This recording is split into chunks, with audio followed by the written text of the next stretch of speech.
Preface. This book is pragmatical, not philosophical. A practical manual, not a treatise upon theories. It is intended for the men and women whose most pressing need is for money, who wish to get rich first and philosophize afterward. It is for those who have, so far, found neither the time, the means, nor the opportunity to go deeply into the study of metaphysics, but who want results and who are willing to take the conclusions of science as a basis for action, without going into all the processes by which those conclusions were reached. It is expected that the reader will take the fundamental statements upon faith, just as he would take statements concerning a law of electrical action if they were promulgated by a Marconi or an Edison, and taking the statements upon faith, that he will prove their truth by acting upon them without fear or hesitation. Every man or woman who does this will certainly get rich, for the science herein applied is an exact science, and failure is impossible. For the benefit, however, of those who wish to investigate philosophical theories and so secure a logical basis for faith, I will here cite certain authorities. The monistic theory of the universe, the theory that one is all and that all is one, that one substance manifests itself as the seeming many elements of the material world, is of Hindu origin and has been gradually winning its way into the thought of the Western world for 200 years. It is the foundation of all the Oriental philosophies and of those of Descartes, Spinoza, Leibniz, Schopenhauer, Hegel, and Emerson. The reader who would dig to the philosophical foundations of this is advised to read Hegel and Emerson for himself. In writing this book, I have sacrificed all other considerations to plainness and simplicity of style, so that all might understand. The plan of action laid down herein was deduced from the conclusions of philosophy. It has been thoroughly tested and bears the supreme test of practical experiment. It works. If you wish to know how the conclusions were arrived at, read the writings of the authors mentioned above. And if you wish to reap the fruits of their philosophies in actual practice, read this book and do exactly as it tells you to do. The author. Chapter 1. The Right to be Rich. Whatever may be said in praise of poverty, the fact remains that it is not possible to live a really complete or successful life unless one is rich. No man can rise to his greatest possible height in talent or soul development unless he has plenty of money. For to unfold the soul and to develop talent, he must have many things to use, and he cannot have these things unless he has money to buy them with. A man develops in mind, soul, and body by making use of these things, and society is so organized that man must have money in order to become the possessor of things. Therefore, the basis of all advancement for man must be the science of getting rich. The object of all life is development, and everything that lives has an inalienable right to all the development it is capable of attaining. Man's right to life means his right to have the free and unrestricted use of all things which may be necessary to his fullest mental, spiritual, and physical unfoldment, or, in other words, his right to be rich. I shall not speak of riches in a figurative way. To be really rich does not mean to be satisfied or contented with a little. No man ought to be satisfied with little if he is capable of using and enjoying more. The purpose of nature is the advancement and unfoldment of life, and every man should have all that can contribute to the power, elegance, beauty, and richness of life. To be content with less is sinful. The man who owns all he wants for the living of all the life he is capable of living is rich, and no man who has not plenty of money can have all he wants. Life has advanced so far and become so complex that even the most ordinary man or woman requires a great amount of wealth in order to live in a manner that even approaches completeness. Every person naturally wants to become all that they are capable of becoming. This desire to realize innate possibilities is inherent in human nature. We cannot help wanting to be all that we can be. Success in life is becoming what you want to be. You can become what you want to be only by making use of things, and you can have the free use of things only as you become rich enough to buy them. To understand the science of getting rich is therefore the most essential of all knowledge. There is nothing wrong in wanting to get rich. The desire for riches is really the desire for a richer, fuller, and more abundant life, and that desire is praiseworthy. The man who does not desire to live more abundantly is abnormal. And so the man who does not desire to have money enough to buy all he wants is abnormal. There are three motives for which we live. We live for the body, we live for the mind, we live for the soul. No one of these is better or holier than the other. All are alike desirable, and no one of the three, body, mind, or soul, can live fully if either of the others is cut short of full life and expression. It is not right or noble to live only for the soul and deny mind or body, and it is wrong to live for the intellect and deny body or soul. We are all acquainted with the loathsome consequences of living for the body and denying both mind and soul, and we see that real life means the complete expression of all that man can give forth through body, mind, and soul. Whatever he can say, no man can be really happy or satisfied unless his body is living fully in every function, and unless the same is true of his mind and his soul. Wherever there is unexpressed possibility, or function not performed, there is unsatisfied desire. Desire is possibility seeking expression, or function seeking performance. Man cannot live fully in body without good food, comfortable clothing, and warm shelter, and without freedom from excessive toil. Rest and recreation are also necessary to his physical life. He cannot live fully in mind without books and time to study them, without opportunity for travel and observation, or without intellectual companionship. To live fully in mind, he must have intellectual recreations, and must surround himself with all the objects of art and beauty he is capable of using and appreciating. To live fully in soul, man must have love, and love is denied expression by poverty. A man's highest happiness is found in the bestowal of benefits on those he loves. Love finds its most natural and spontaneous expression in giving. The man who has nothing to give cannot fill his place as a husband or father, as a citizen or as a man. It is in the use of material things that a man finds full life for his body, develops his mind, and unfolds his soul. It is therefore of supreme importance to him that he should be rich. It is perfectly right that you should desire to be rich. If you are a normal man or woman, you cannot help doing so. It is perfectly right that you should give your best attention to the science of getting rich, for it is the noblest and most necessary of all studies. If you neglect this study, you are derelict in your duty to yourself, to God, and humanity, for you can render to God and humanity no greater service than to make the most of yourself. Chapter 2. There is a science of getting rich. There is a science of getting rich, and it is an exact science, like algebra or arithmetic. There are certain laws which govern the process of acquiring riches. Once these laws are learned and obeyed by any man, he will get rich with mathematical certainty. The ownership of money and property comes as a result of doing things in a certain way. Those who do things in this certain way, whether on purpose or accidentally, get rich, while those who do not do things in this certain way, no matter how hard they work or how able they are, remain poor. It is a natural law that like causes always produce like effects, and therefore any man or woman who learns to do things in this certain way will infallibly get rich. That the above statement is true is shown by the following facts. Getting rich is not a matter of environment, for if it were, all the people in certain neighborhoods would become wealthy. The people of one city would all be rich, while those of other towns would all be poor. Or the inhabitants of one state would roll in wealth, and those of an adjoining state would be in poverty.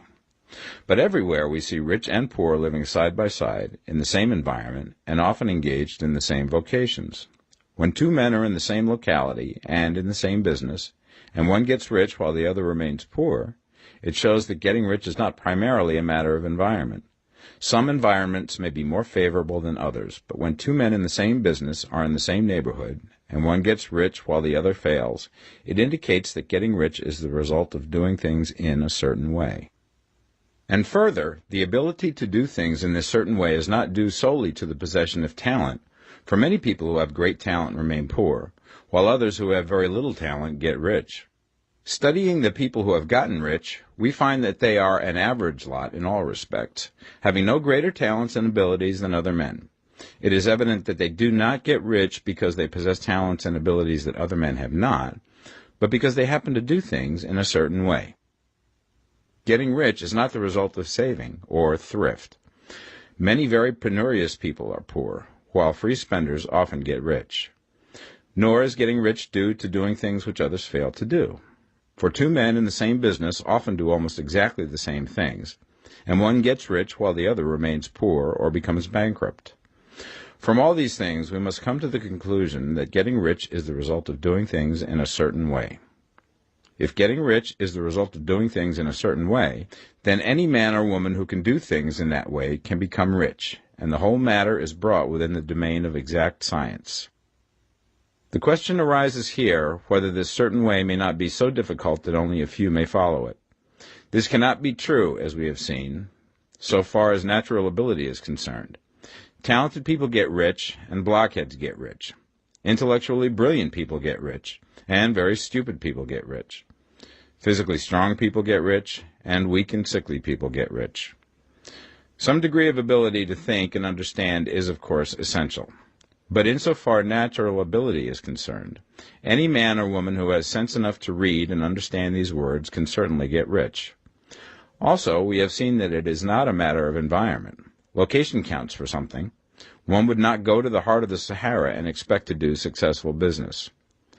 Getting rich involves the necessity of dealing with men and of being where there are people to deal with. And if these people are inclined to deal in the way that you want to deal, so much the better. But that is about as far as environment goes. If anybody else in your town can get rich, so can you. And if anybody else in your state can get rich, so can you. Again, it is not a matter of choosing some particular business or profession. People get rich in every business and in every profession, while their next-door neighbors in the same vocation remain in poverty. It is true that you will do best in a business which you like and which is congenial to you. And if you have certain talents which are well developed, you will do best in a business which calls for the exercise of those talents. Also, you will do best in a business which is suited to your locality. An ice cream parlor would do better in a warm climate than in Greenland, and a salmon fishery will succeed better in the Northwest than in Florida, where there are no salmon. But aside from these general limitations, getting rich is not dependent upon your engaging in some particular business, but upon your learning to do things in a certain way. If you are now in business and anybody else in your locality is getting rich in the same business, while you are not getting rich, it is because you are not doing things in the same way that the other person is doing them. No one is prevented from getting rich by lack of capital. True, as you get capital, the increase becomes more easy and rapid, but one who has capital is already rich and does not need to consider how to become so. No matter how poor you may be, if you begin to do things in a certain way, you will begin to get rich, and you will begin to have capital. The getting of capital is a part of the process of getting rich, and it is a part of the result which invariably follows the doing of things in a certain way. You may be the poorest man on the continent and be deeply in debt. You may have neither friends, influence, nor resources, but if you begin to do things in this way, you must infallibly begin to get rich, for the like causes must produce like effects. If you have no capital, you can get capital. If you're in the wrong business, you can get into the right business. If you're in the wrong location, you can go to the right location. And you can do so by beginning in your present business and in your present location to do things in the certain way which causes success. Chapter 3. Is opportunity monopolized? No man is kept poor because opportunity has been taken away from him, because other people have monopolized the wealth and have put a fence around it. You may be shut off from engaging in business in certain lines, but there are other channels open to you. Probably it would be hard for you to get control of any of the great railroad systems. That field is pretty well monopolized, but the electric railway business is still in its infancy and offers plenty of scope for enterprise. And it will be but a very few years until traffic and transportation through the air will become a great industry, and in all its branches will give employment to hundreds of thousands and perhaps to millions of people. Why not turn your attention to the development of aerial transportation, instead of competing with J.J. Hill and others for a chance in the steam railway world? It is quite true that if you are a working man in the employ of the Steel Trust, you have very little chance of becoming the owner of the plant in which you work. But it is also true that if you will commence to act in a certain way, you can soon leave the employ of the Steel Trust. You can buy a farm from 10 to 40 acres and engage in business as a producer of foodstuffs. There is great opportunity at this time for men who will live upon small tracts of land and cultivate the same intensively. Such men will certainly get rich. You may say that it is impossible for you to get the land, but I'm going to prove to you that it is not impossible, and that you can certainly get a farm if you will go to work in a certain way. At different periods, the tide of opportunity sets in different directions, according to the needs of the whole, and the particular stage of social evolution which has been reached. At present, in America, it is setting towards agricultural and the allied industries and professions. Today, opportunity is open before the factory worker in his line. It is open before the businessman who supplies the farmer more than before the one who supplies the factory worker, and before the professional man who waits upon the farmer more than before the one who serves the working class. There is an abundance of opportunity for the man who will go with the tide instead of trying to swim against it. So the factory workers, either as individuals or as a class, are not deprived of opportunity. The workers are not being kept down by their masters. They are not being ground by the trusts and combinations of capital. As a class, they are where they are because they do not do things in a certain way. If the workers of America chose to do so, they could follow the example of their brothers in Belgium and other countries and establish great department stores and cooperative industries. They could elect men of their own class to office and pass laws favoring the development of such cooperative industries, and in a few years they could take peaceable possession of the industrial field. The working class may become the master class whenever they will begin to do things in a certain way. The law of wealth is the same for them as it is for all others. This they must learn, and they will remain where they are as long as they continue to do as they do. The individual worker, however, is not held down by the ignorance or the mental slothfulness of his class. He can follow the tide of opportunity to riches, and this book will tell him how. No one is kept in poverty by a shortness in the supply of riches. There is more than enough for all. A palace as large as the Capitol in Washington might be built for every family on earth from the building material in the United States alone. And under intensive cultivation, this country would produce wool, cotton, linen, and silk enough to clothe each person in the world finer than Solomon was arrayed in all his glory, together with food enough to feed them all luxuriously. The visible supply is practically inexhaustible, and the invisible supply really is inexhaustible. Everything you see on earth is made from one original substance, out of which all things proceed. New forms are constantly being made, and older ones are dissolving, but all are shapes assumed by one thing. There is no limit to the supply of formless stuff or original substance. The universe is made out of it, but it was not all used in making the universe. The spaces in, through, and between the forms of the visible universe are permeated and filled with the original substance, with the formless stuff, with the raw material of all things. 10,000 times as much has been made might still be made, and even then we should not have exhausted the supply of universal raw material. No man, therefore, is poor because nature is poor, or because there is not enough to go around. Nature is an inexhaustible storehouse of riches. The supply will never run short. Original substance is alive with creative energy and is constantly producing more forms. When the supply of building material is exhausted, more will be produced. When the soil is exhausted so that foodstuffs and materials for clothing will no longer grow upon it, it will be renewed or more soil will be made. When all the gold and silver has been dug from the earth, if man is still in such a stage of social development that he needs gold and silver, more will be produced from the formless. The formless stuff responds to the needs of man. It will not let him be without any good thing. This is true of man collectively. The race as a whole is always abundantly rich, and if individuals are poor, it is because they do not follow the certain way of doing things which makes the individual man rich. The formless stuff is intelligent. It is stuff which thinks. It is alive and is always impelled towards more life. It is the natural and inherent impulse of life to seek to live more. It is the nature of intelligence to enlarge itself, and of consciousness to seek to extend its boundaries and find fuller expression. The universe of forms has been made by formless living substance, throwing itself into form in order to express itself more fully. The universe is a great living presence, always moving inherently towards more life and fuller functioning. Nature is formed for the advancement of life. Its impelling motive is the increase of life. For this cause, everything which can possibly minister to life is bountifully provided. There can be no lack unless God is to contradict himself and nullify his own works. You are not kept poor by lack in the supply of riches. It is a fact, which I shall demonstrate a little further on, that even the resources of the formless supply are at the command of the man or woman who will act and think in a certain way. Chapter 4. The first principle in the science of getting rich. Thought is the only power which can produce tangible riches from the formless substance. The stuff from which all things are made is a substance which thinks, and a thought of form in this substance produces the form. Original substance moves according to its thoughts. Every form and process you see in nature is the visible expression of a thought in original substance. As the formless stuff thinks of a form, it takes that form. As it thinks of a motion, it makes that motion.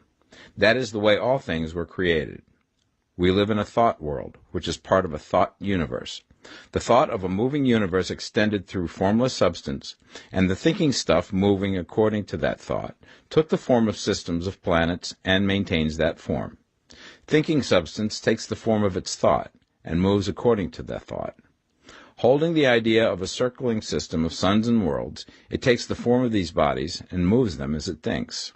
Thinking the form of a slow-growing oak tree, it moves accordingly and produces the tree, though centuries may be required to do the work. In creating, the formless seems to move according to the lines of motion it has established. The thought of an oak tree does not cause the instant formation of a full-grown tree, but it does start in motion the forces which will produce the tree along established lines of growth. Every thought of form held in thinking substance causes the creation of the form, but always, or at least generally, along lines of growth and action already established. The thought of a house of a certain construction, if it were impressed upon formless substance, might not cause the instant formation of the house, but it would cause the turning of creative energies already working in trade and commerce into such channels as to result in the speedy building of the house. And if there were no existing channels through which the creative energy could work, then the house would be formed directly from primal substance, without waiting for the slow processes of the organic and inorganic world. No thought of form can be impressed upon original substance without causing the creation of the form. Man is a thinking center and can originate thought. All the forms that man fashions with his hands must first exist in his thought. He cannot shape a thing until he has thought that thing. And so far, man has confined his efforts wholly to the work of his hands. He has applied manual labor to the world of forms, seeking to change or modify those already existing. He has never thought of trying to cause the creation of new forms by impressing his thoughts upon formless substance. When man has a thought form, he takes material from the forms of nature and makes an image of the form which is in his mind. He has so far made little or no effort to cooperate with formless intelligence, to work with the Father. He has not dreamed that he can do what he seeth the Father doing. Man reshapes and modifies existing forms by manual labor. He has given no attention to the question whether he may not produce things from formless substance by communicating his thoughts to it. We propose to prove that he may do so, to prove that any man or woman may do so, and to show how. As our first step, we must lay down the three fundamental propositions. First, we assert that there is one original formless stuff, or substance, from which all things are made. All the seemingly many elements are but different presentations of one element. All the many forms found in organic and inorganic nature are but different shapes, made from the same stuff. And this stuff is thinking stuff. A thought held in it produces the form of the thought. Thought, in thinking substance, produces shapes. Man is a thinking center, capable of original thought. If a man can communicate his thought to original thinking substance, he can cause the creation or formation of the thing he thinks about. To summarize this, there is a thinking stuff from which all things are made, and which, in its original state, permeates, penetrates, and fills the interspaces of the universe. A thought in this substance produces the thing that is imaged by the thought. Man can form things in his thought, and, by impressing his thought upon formless substance, can cause the thing he thinks about to be created. It may be asked if I can prove these statements, and without going into details, I answer that I can do so, both by logic and experience. Reasoning back from the phenomena of form and thought, I come to one original thinking substance. And reasoning forward from that thinking substance, I come to man's power to cause the formation of the thing he thinks about. And by experiment, I find the reasoning true. And this is my strongest proof. If one man who reads this book gets rich by doing what it tells him to do, that is evidence in support of my claim. But if every man who does what it tells him to do gets rich, that is proof positive until someone goes through the process and fails. The theory is true until the process fails, and this process will not fail. For every man who does exactly what this book tells him to do will get rich. I have said that men get rich by doing things in a certain way, and in order to do so, men must become able to think in a certain way. A man's way of doing things is the direct result of the way he thinks about things. To do things in a way that you want to do them, you will have to acquire the ability to think the way you want to think. This is the first step towards getting rich. To think what you want to think is to think truth, regardless of appearances. Every man has the natural and inherent power to think what he wants to think, but it requires far more effort to do so than it does to think the thoughts which are suggested by appearances. To think according to appearance is easy. To think truth, regardless of appearances, is laborious, and requires the expenditure of more power than any other work man is called upon to perform. There is no labor from which most people shrink as they do from that of sustained and consecutive thought. It is the hardest work in the world. This is especially true when truth is contrary to appearances. Every appearance in the visible world tends to produce a corresponding form in the mind which observes it, and this can only be prevented by holding the thought of the truth. To look upon the appearance of disease will produce the form of disease in your own mind and ultimately in your body, unless you hold the thought of the truth, which is that there is no disease. It is only an appearance, and the reality is health. To look upon the appearances of poverty will produce corresponding forms in your own mind. Unless you hold to the truth that there is no poverty, there is only abundance. To think health when surrounded by the appearance of disease, or to think riches when in the midst of appearances of poverty, requires power. But he who acquires this power becomes a master mind. He can conquer fate. He can have what he wants.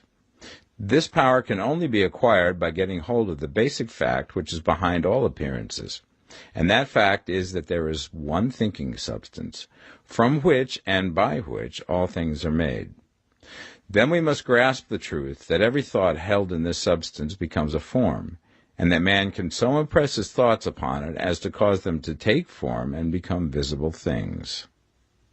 When we realize this, we lose all doubt and fear, for we know that we can create what we want to create, and we can get what we want to have, and can become what we want to be. As a first step towards getting rich, you must believe the three fundamental statements given previously in this chapter, and in order to emphasize them, I repeat them here. There is a thinking stuff from which all things are made, and which, in its original state, permeates, penetrates, and fills the interspaces of the universe. A thought in this substance produces the thing that is imaged by the thought. Man can form things in his thought, and, by impressing his thought upon formless substance, can cause the thing he thinks about to be created. You must lay aside all other concepts of the universe than this monistic one, and you must dwell upon this until it is fixed in your mind and has become your habitual thought. Read these creed statements over and over again. Fix every word upon your memory, and meditate upon them until you firmly believe what they say. If a doubt comes to you, cast it aside as a sin. Do not listen to arguments against this idea. Do not go to churches or lectures where a contrary concept of things is taught or preached. Do not read magazines or books which teach a different idea. If you get mixed up in your faith, all your efforts will be in vain. Do not ask why these things are true, nor speculate as to how they can be true. Simply take them on trust. The science of getting rich begins with the absolute acceptance of this faith. Chapter 5. Increasing Life. You must get rid of the last vestige of the old idea that there is a deity whose will it is that you should be poor, or whose purposes may be served by keeping you in poverty. The intelligent substance which is all, and in all, which lives in all and lives in you, is a consciously living substance. Being a consciously living substance, it must have the nature and inherent desire of every living intelligence for increase of life. Every living thing must continually seek for the enlargement of its life, because life, in the mere act of living, must increase itself. A seed, dropped into the ground, springs into activity, and in the act of living produces 100 more seeds. Life, by living, multiplies itself. It is forever becoming more. It must do so if it continues to be at all. Intelligence is under the same necessity for continuous increase. Every thought we think makes it necessary for us to think another thought. Consciousness is continually expanding. Every fact we learn leads us to the learning of another fact. Knowledge is continually increasing. Every talent we cultivate brings to the mind the desire to cultivate another talent. We are subject to the urge of life, seeking expression, which ever drives us on to know more, to do more, and to be more. In order to know more, do more, and be more, we must have more. We must have things to use, for we learn and do and become only by using things. We must get rich so that we can live more. The desire for riches is simply the capacity for larger life seeking fulfillment. Every desire is the effort of an unexpressed possibility to come into action. It is power seeking to manifest which causes desire. That which makes you want more money is the same as that which makes the plant grow. It is life, seeking fuller expression. The one living substance must be subject to this inherent law of all life. It is permeated with the desire to live more. That is why it is under the necessity of creating things. The one substance desires to live more in you. Hence, it wants you to have all the things you can use. It is the desire of God that you should get rich. He wants you to get rich because he can express himself better through you if you have plenty of things to use in giving him expression. He can live more in you if you have unlimited command of the means of life. The universe desires you to have everything you want to have. Nature is friendly to your plans. Everything is naturally for you. Make up your mind that this is true. It is essential, however, that your purpose should harmonize with the purpose that is in all. You must want real life, not mere pleasure of sensual gratification. Life is the performance of function, and the individual really lives only when he performs every function, physical, mental, and spiritual, of which he is capable, without excess in any. You do not want to get rich in order to live swinishly, for the gratification of animal desires, that is not life. But the performance of every physical function is a part of life, and no one lives completely who denies the impulses of the body a normal and healthful expression. You do not want to get rich solely to enjoy mental pleasures, to get knowledge, to gratify ambition, to outshine others, to be famous. All these are a legitimate part of life, but the man who lives for the pleasures of the intellect alone will only have a partial life, and he will never be satisfied with his lot.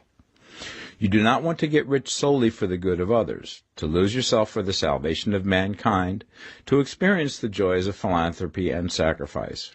The joys of the soul are only a part of life, and they are no better or nobler than any other part.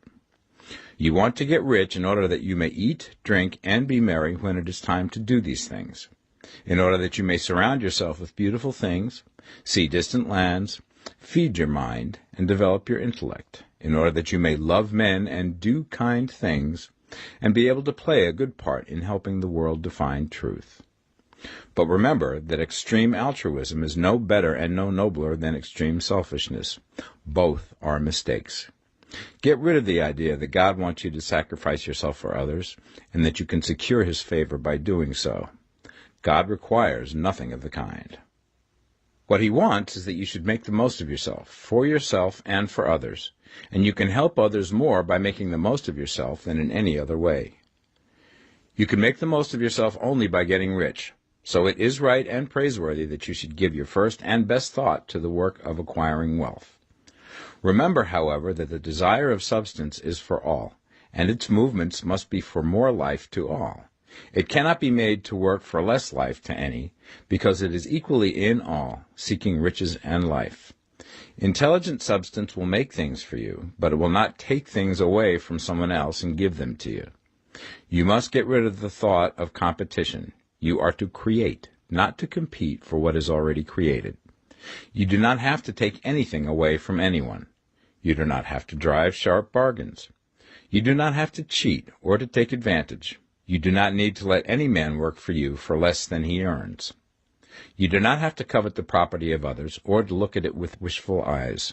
No man has anything of which you cannot have the like, and that without taking what he has away from him. You are to become a creator, not a competitor. You are going to get what you want, but in such a way that when you get it, every other man will have more than he has now. I am aware that there are men who get a vast amount of money by proceeding in direct opposition to the statements in the paragraph above, and may add a word of explanation here. Men of the plutocratic type, who become very rich, do so sometimes purely by their extraordinary ability on the plane of competition, and sometimes they unconsciously relate themselves to substance and its great purposes and movements for the general racial upbuilding through industrial evolution. Rockefeller, Carnegie, Morgan, et al. Have been the unconscious agents of the supreme in the necessary work of systematizing and organizing productive industry, and, in the end, their work will contribute immensely towards increased life for all.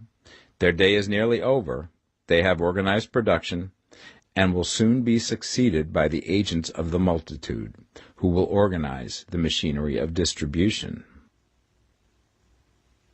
The multimillionaires are like the monster reptiles of the prehistoric eras. They play a necessary part in the evolutionary process, but the same power which produced them will dispose of them, and it is well to bear in mind that they have never been really rich. A record of the private lives of most of this class will show that they have really been the most abject and wretched of the poor. Riches secured on the competitive plane are never satisfactory and permanent. They are yours today and another's tomorrow. Remember, if you are to become rich in a scientific and certain way, you must rise entirely out of the competitive thought. You must never think for a moment that the supply is limited. Just as soon as you begin to think that all the money is being cornered and controlled by bankers and others, and that you must exert yourself to get laws passed to stop this process, and so on, in that moment you drop into the competitive mind, and your power to cause creation is gone for the time being. And what is worse, you will probably arrest the creative movements you have already instituted. Know that there are countless millions of dollars worth of gold in the mountains of the earth, not yet brought to light, and know that if there were not, more would be created from thinking substance to supply your needs. Know that the money you need will come, even if it is necessary for 1,000 men to be led to the discovery of new gold mines tomorrow. Never look at the visible supply. Look always at the limitless riches in formless substance, and know that they are coming to you as fast as you can receive and use them. Nobody, by cornering the visible supply, can prevent you from getting what is yours. So never allow yourself to think for an instant that all the best building spots will be taken before you get ready to build your house, unless you hurry.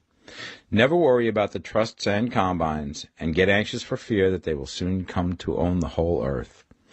Never get afraid that you will lose what you want because some other person beat you to it. That cannot possibly happen. You are not seeking anything that is possessed by anybody else. You are causing what you want to be created from formless substance, and the supply is without limits. Stick to the formulated statement. There is a thinking stuff from which all things are made, and which, in its original state, permeates, penetrates, and fills the interspaces of the universe. A thought in this substance produces the thing that is imaged by the thought. Man can form things in his thought, and by impressing his thought upon formless substance, can cause the thing he thinks about to be created. Chapter 6. How Riches Come to You. When I say that you do not have to drive sharp bargains, I do not mean that you do not have to drive any bargains at all, or that you are above the necessity for having any dealings with your fellow men. I mean that you will not need to deal with them unfairly. You do not have to get something for nothing, but can give to every man more than you take from him.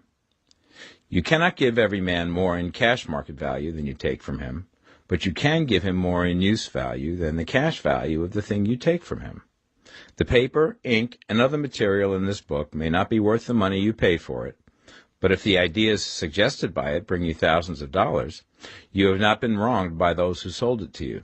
They have given you a great use value for a small cash value. Let us suppose that I own a picture by one of the great artists, which in any civilized community is worth thousands of dollars. I take it to Baffin Ray, and by salesmanship induce an Eskimo to give a bundle of furs worth $500 for it. I have really wronged him, for he has no use for the picture. It has no value to him. It will not add to his life. But suppose I give him a gun worth $50 for his furs. Then he has made a good bargain. He has use for the gun. It will get him many more furs and much food. It will add to his life in every way. It will make him rich. When you rise from the competitive to the creative plane, you can scan your business transactions very strictly, and if you are selling any man anything which does not add more to his life than the thing he gives you in exchange, you can afford to stop it. You do not have to beat anybody in business, and if you are in a business which does beat people, get out of it at once. Give every man more in use value than you take from him in cash value. Then you are adding to the life of the world by every business transaction. If you have people working for you, you must take from them more in cash value than you pay them in wages. But you can so organize your business that it will be filled with the principle of advancement, and so that each employee who wishes to do so may advance a little every day. You can make your business do for your employees what this book is doing for you. You can so conduct your business that it will be a sort of ladder, by which every employee who will take the trouble may climb to riches himself, and, given the opportunity, if he will not do so, it is not your fault. And finally, because you are to cause the creation of your riches from formless substance which permeates all your environment, it does not follow that they are to take shape from the atmosphere and come into being before your eyes. If you want a sewing machine, for instance, I do not mean to tell you that you are to impress the thought of a sewing machine on thinking substance until the machine is formed without hands, in the room where you sit or elsewhere. But if you want a sewing machine, hold the mental image of it with the most positive certainty that it is being made, or is on its way to you. After once forming the thought, have the most absolute and unquestioning faith that the sewing machine is coming. Never think of it, or speak of it, in any other way than as being sure to arrive. Claim it as already yours. It will be brought to you by the power of the Supreme Intelligence, acting upon the minds of men. If you live in Maine, it may be that a man will be brought from Texas or Japan to engage in some transaction which will result in your getting what you want. If so, the whole matter will be as much to that man's advantage as it is to yours. Do not forget for a moment that the thinking substance is through all, in all, communicating with all, and can influence all. The desire of thinking substance for a fuller life and better living has caused the creation of all the sewing machines already made, and it can cause the creation of millions more, and will, whenever men set it in motion by desire and faith, and by acting in a certain way. You can certainly have a sewing machine in your house, and it is just as certain that you can have any other thing or things which you want, and which you will use for the advancement of your own life and the lives of others. You need not hesitate about asking largely. It is your Father's pleasure to give you the kingdom, said Jesus. Original substance wants to live all that is possible in you, and wants you to have all that you can or will use for the living of the most abundant life. If you fix upon your consciousness the fact that the desire you feel for the possession of riches is one with the desire of omnipotence for more complete expression, your faith becomes invincible. Once I saw a little boy sitting at a piano, and vainly tried to bring harmony out of the keys, and I saw that he was grieved and provoked by his inability to play real music. I asked him the cause of his vexation, and he answered, "I can feel the music in me, but I can't make my hands go right." The music in him was the urge of original substance, containing all the possibilities of all life. All that there is of music was seeking expression through the child. God, the one substance, is trying to live and do and enjoy things through humanity. He is saying, I want hands to build wonderful structures, to play divine harmonies, to paint glorious pictures. I want feet to run my errands, eyes to see my beauties, tongues to tell mighty truths and to sing marvelous songs, and so on. All that there is of possibility is seeking expression through men. God wants those who can play music to have pianos and every other instrument, and to have the means to cultivate their talents to the fullest extent. He wants those who can appreciate beauty to be able to surround themselves with beautiful things.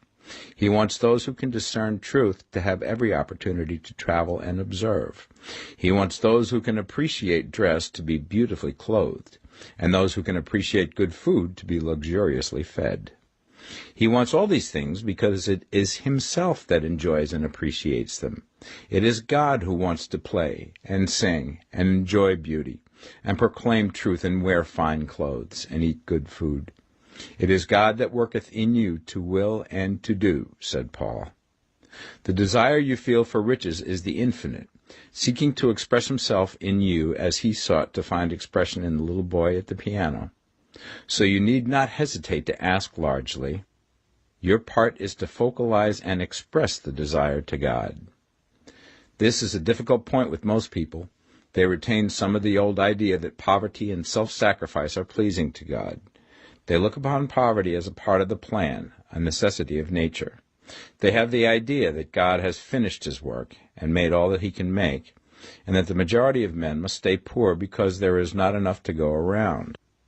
They hold to so much of this erroneous thought that they feel ashamed to ask for wealth.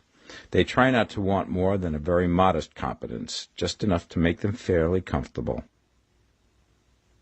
I recall now the case of one student who was told that he must get in mind a clear picture of the things he desired, so that the creative thought of them might be impressed upon formless substance. He was a very poor man, living in a rented house, and having only what he earned from day to day, and he could not grasp the fact that all wealth was his. So, after thinking the matter over, he decided that he might reasonably ask for a new rug for the floor of his best room, and an anthracite coal stove to heat the house during the cold weather. Following the instructions given in this book, he obtained these things in a few months, and then it dawned upon him that he had not asked enough. He went through the house in which he lived, and planned all the improvements he would like to make in it. He mentally added a bay window here and a room there, until it was complete in his mind as an ideal home, and then he planned its furnishings. Holding the whole picture in his mind, he began living in the certain way, and moving towards what he wanted, and he now owns the house, and is rebuilding it after the form of his mental image. And now, with still larger faith, he is going to get greater things. It has been unto him according to his faith, and it is so with you and with all of us. Chapter 7. Gratitude.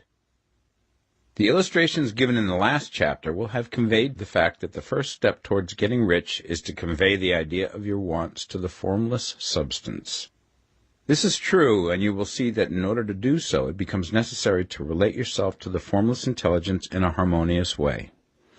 To secure this harmonious relation is a matter of such primary and vital importance that I shall give some space to its discussion here, and give you instructions which, if you will follow them, will be certain to bring you into perfect unity of mind with God. The whole process of mental adjustment and atonement can be summed up in one word: gratitude. First, you believe that there is one intelligent substance from which all things proceed. Second, you believe that this substance gives you everything you desire. And third, you relate yourself to it by a feeling of deep and profound gratitude. Many people who order their lives rightly in all other ways are kept in poverty by their lack of gratitude. Having received one gift from God, they cut the wires which connect them with Him by failing to make acknowledgment.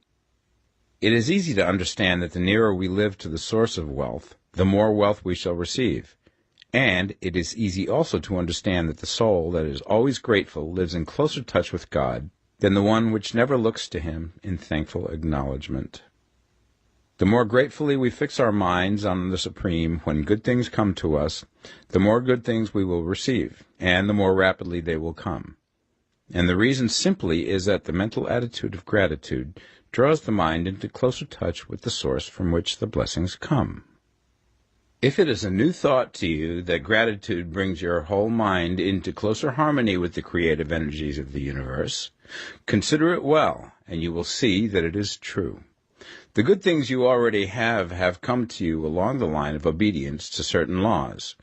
Gratitude will lead your mind out along the ways by which things come, and it will keep you in close harmony with creative thought and prevent you from falling into competitive thought. Gratitude alone can keep you looking towards the all, and prevent you from falling into the error of thinking of the supply as limited, and to do that would be fatal to your hopes. There is a law of gratitude, and it is absolutely necessary that you should observe the law if you are to get the results you seek. The law of gratitude is the natural principle that action and reaction are always equal, and in opposite directions. The grateful outreaching of your mind in thankful praise to the Supreme is a liberation or expenditure of force. It cannot fail to reach that to which it is addressed, and the reaction is an instantaneous movement towards you. Draw nigh unto God, and he will draw nigh unto you. That is a statement of psychological truth. And if your gratitude is strong and constant, the reaction in formless substance will be strong and continuous. The movement of the things you want will always be towards you. Notice the grateful attitude that Jesus took. How he always seemed to be saying, I thank thee, Father, that thou hearest me. You cannot exercise much power without gratitude, for it is gratitude that keeps you connected with power. But the value of gratitude does not consist solely in getting you more blessings in the future. Without gratitude, you cannot long keep from dissatisfied thought regarding things as they are. The moment you permit your mind to dwell with dissatisfaction upon things as they are, you begin to lose ground. You fix attention upon the common, the ordinary, the poor, and the squalid and mean, and your mind takes the form of these things. Then you will transmit these forms or mental images to the formless, and the common, the poor, the squalid, and mean will come to you. To permit your mind to dwell upon the inferior is to become inferior, and to surround yourself with inferior things. On the other hand, to fix your attention on the best is to surround yourself with the best, and to become the best. The creative power within us makes us into the image of that to which we give our attention. We are thinking substance, and thinking substance always takes the form of that which it thinks about. The grateful mind is constantly fixed upon the best. Therefore it tends to become the best. It takes the form or character of the best and will receive the best. Also, faith is born of gratitude. The grateful mind continually expects good things, and expectation becomes faith. The reaction of gratitude upon one's own mind produces faith, and every outgoing wave of grateful thanksgiving increases faith. He who has no feeling of gratitude cannot long retain a living faith, and without a living faith you cannot get rich by the creative method, as we shall see in the following chapters. It is necessary, then, to cultivate the habit of being grateful for every good thing that comes to you, and to give thanks continuously. And because all things have contributed to your advancement, you should include all things in your gratitude. Do not waste time thinking or talking about the shortcomings or wrong actions of plutocrats or trust magnates. Their organization of the world has made your opportunity. All you get really comes to you because of them. Do not rage against corrupt politicians. If it were not for politicians, we should fall into anarchy, and your opportunity would be greatly lessened. God has worked a long time and very patiently to bring us up to where we are in industry and government, and he is going right on with his work. There is not the least doubt that he will do away with plutocrats, trust magnates, captains of industry, and politicians as soon as they can be spared. But in the meantime, behold, they are all very good. Remember that they are all helping to arrange the lines of transmission along which your riches will come to you, and be grateful to them all. This will bring you into harmonious relations with the good in everything, and the good in everything will move toward you.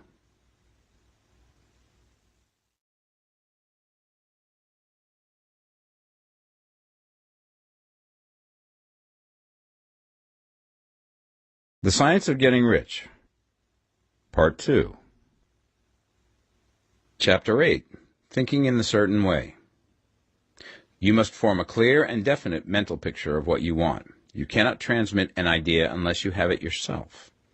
You must have it before you can give it, and many people fail to impress thinking substance because they have themselves only a vague and misty concept of the things they want to do, to have, or to become. It is not enough that you should have a general desire for wealth to do good with. Everybody has that desire. It is not enough that you should have a wish to travel, see things, live more, etc. Everybody has those desires also. If you were going to send a wireless message to a friend, you would not send the letters of the alphabet in their order and let him construct the message for himself, nor would you take words at random from the dictionary. You would send a coherent sentence, one which meant something. When you try to impress your wants upon substance, remember that it must be done by a coherent statement. You must know what you want and be definite. You can never get rich or start the creative power into action by sending out unformed longings and vague desires. Go over your desires just as the man I have described went over his house. See just what you want and get a clear mental picture of it as you wish it to look when you get it. That clear mental picture you must have continually in mind, as the sailor has in mind the port towards which he is sailing the ship. You must keep your face towards it all the time. You must no more lose sight of it than the steersman loses sight of the compass. It is not necessary to take exercises in concentration, nor to set apart special times for prayer and affirmation, nor to go into the silence, nor to do occult stunts of any kind. There things are well enough, but all you need is to know what you want, and to want it badly enough so that it will stay in your thoughts. Spend as much of your leisure time as you can in contemplating your picture, but no one needs to take exercises to concentrate his mind on a thing which he really wants. It is the things you do not really care about which require effort to fix your attention upon them. And unless you really want to get rich, so that the desire is strong enough to hold your thoughts directly to the purpose, as the magnetic pole holds the needle of the compass, it will hardly be worthwhile for you to try to carry out the instructions given in this book. The methods herein set forth are for people whose desire for riches is strong enough to overcome mental laziness and the love of ease, and make them work. The more clear and definite you make your pictures then, and the more you dwell upon it, bringing out all of its delightful details, the stronger your desire will be, and the stronger your desire, the easier it will be to hold your mind fixed upon the picture of what you want. Something more is necessary, however, than merely to see the picture clearly. If that is all you do, you are only a dreamer, and will have little or no power for accomplishment. Behind your clear vision must be the purpose to realize it, to bring it out in tangible expression. And behind this purpose must be an invincible and unwavering faith that the thing is already yours, that it is at hand, and you have only to take possession of it. Live in the new house mentally until it takes form around you physically. In the mental realm, enter at once into full enjoyment of the things you want. Whatsoever things ye ask for when ye pray, believe that ye receive them, and ye shall have them, said Jesus. See the things you want as if they were actually around you all the time. See yourself as owning and using them. Make use of them in imagination, just as you will use them when they are your tangible possessions. Dwell upon your mental picture until it is clear and distinct, and then take the mental attitude of ownership towards everything in that picture. Take possession of it in mind, in the full faith that it is actually yours. Hold to this mental ownership. Do not waver for an instant in the faith that it is real. And remember what was said in the preceding chapter about gratitude. Be as thankful for it all the time as you expect to be when it has taken form. The man who can sincerely thank God for the things which as yet he owns only in imagination has real faith. He will get rich. He will cause the creation of whatsoever he wants. You do not need to pray repeatedly for things you want. It is not necessary to tell God about it every day. Use not vain repetitions as the heathens do, said Jesus to his pupils. For your Father knoweth that ye have need of these things before ye ask him. Your part is to intelligently formulate your desires for the things which make for a larger life, and to get these desires arranged into a coherent whole, and then to impress this whole desire upon the formless substance, which has the power and the will to bring you what you want. You do not make this impression by repeating strings of words.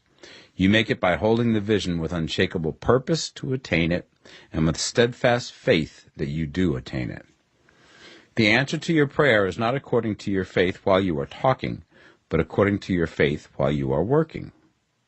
You cannot impress the mind of God by having a special Sabbath day set apart to tell him what you want, and then forgetting him during the rest of the week.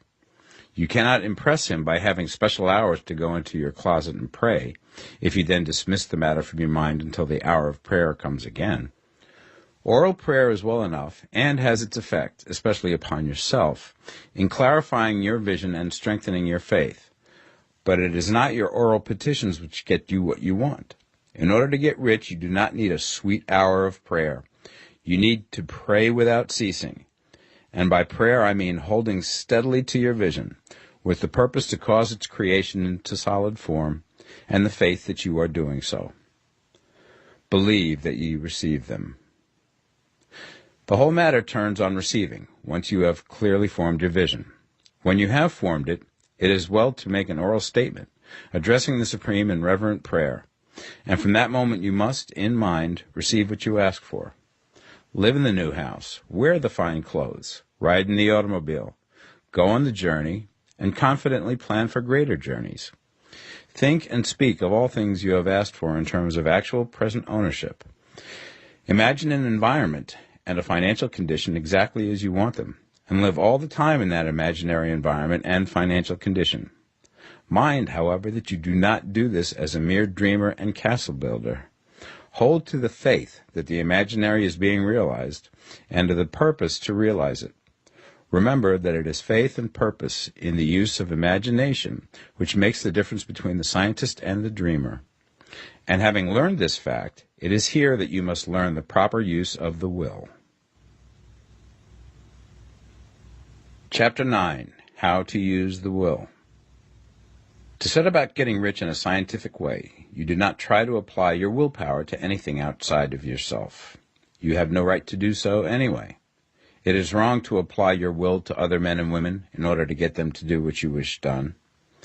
It is as flagrantly wrong to coerce people by mental power as it is to coerce them by physical power.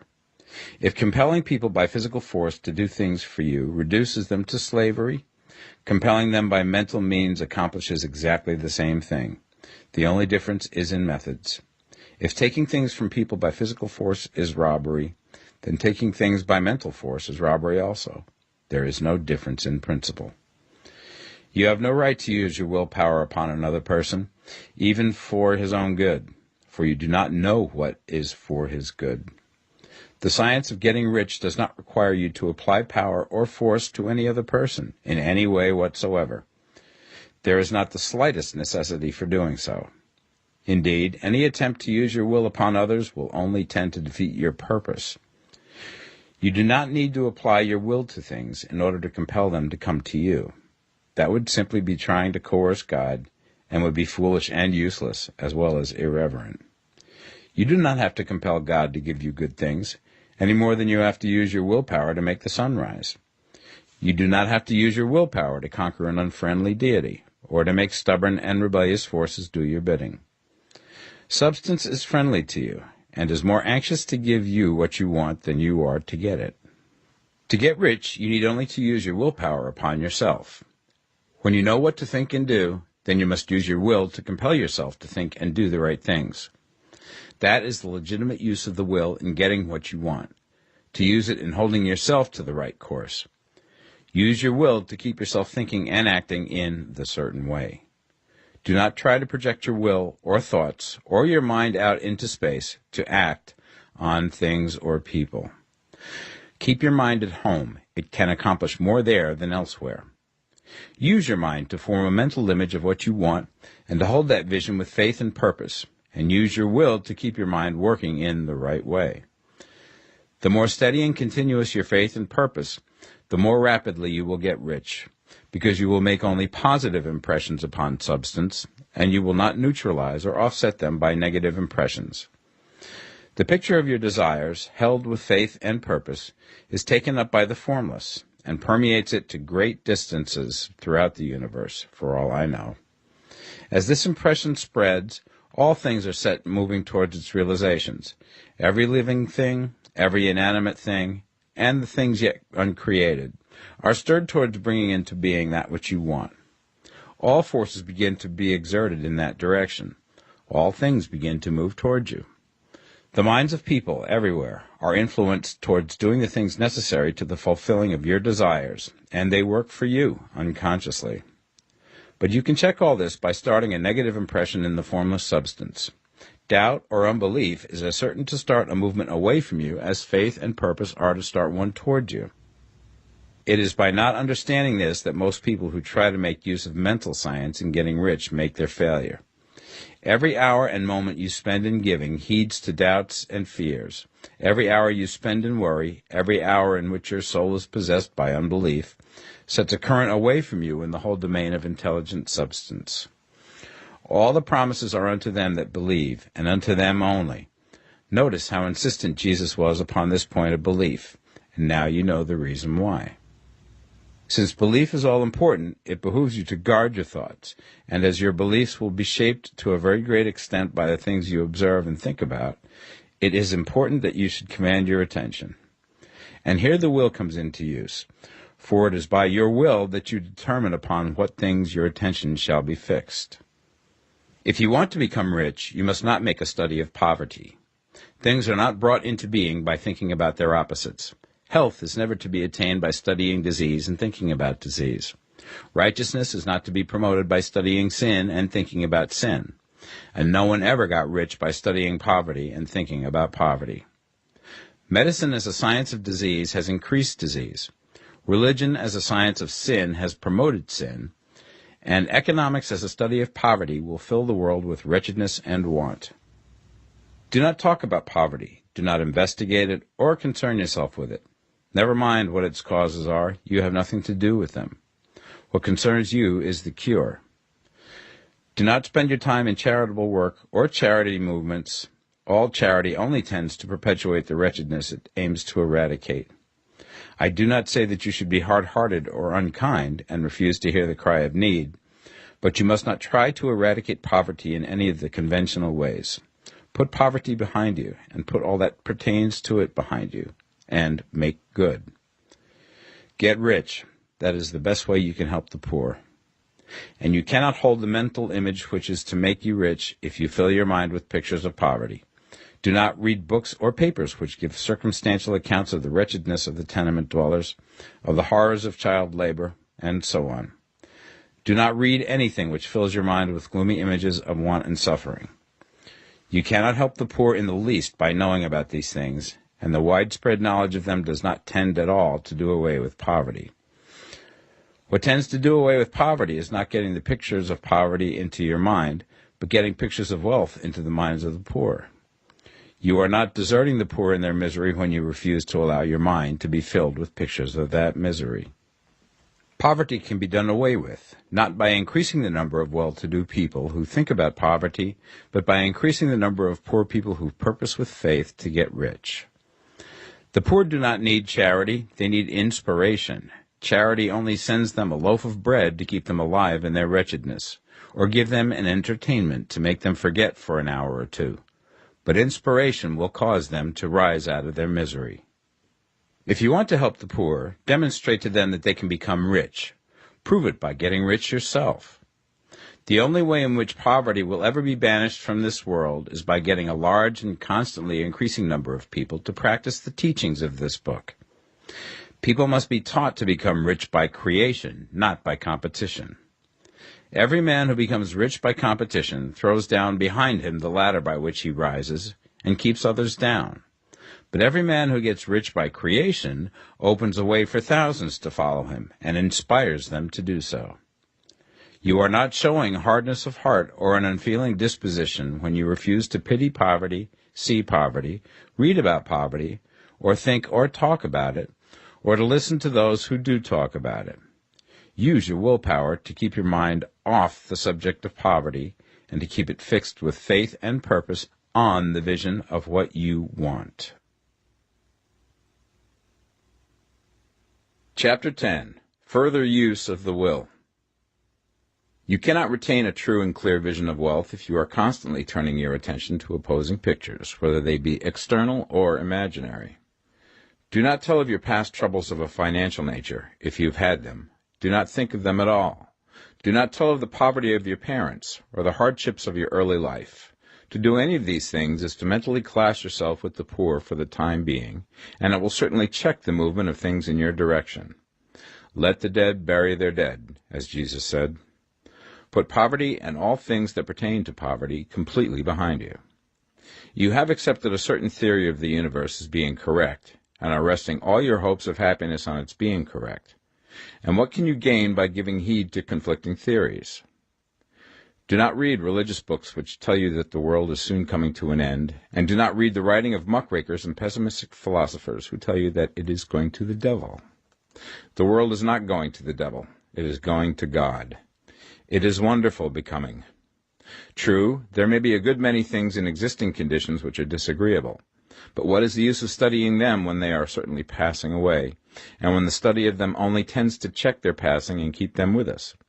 Why give time and attention to things which are being removed by evolutionary growth, when you can hasten their removal only by promoting the evolutionary growth as far as your part of it goes? No matter how horrible and seeming may be the conditions in certain countries, sections, or places, you waste your time and destroy your own chances by considering them. You should interest yourself in the world's becoming rich.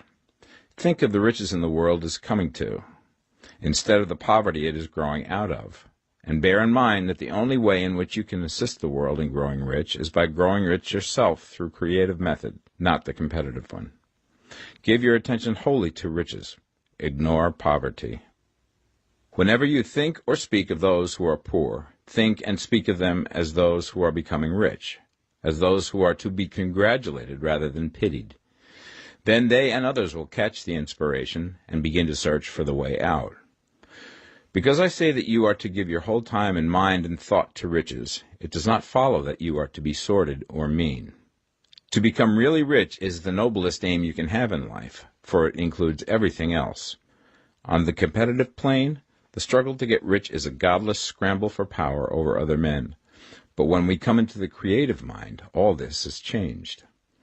All that is possible in the way of greatness and soul unfoldment, of service and lofty endeavor, comes by way of getting rich.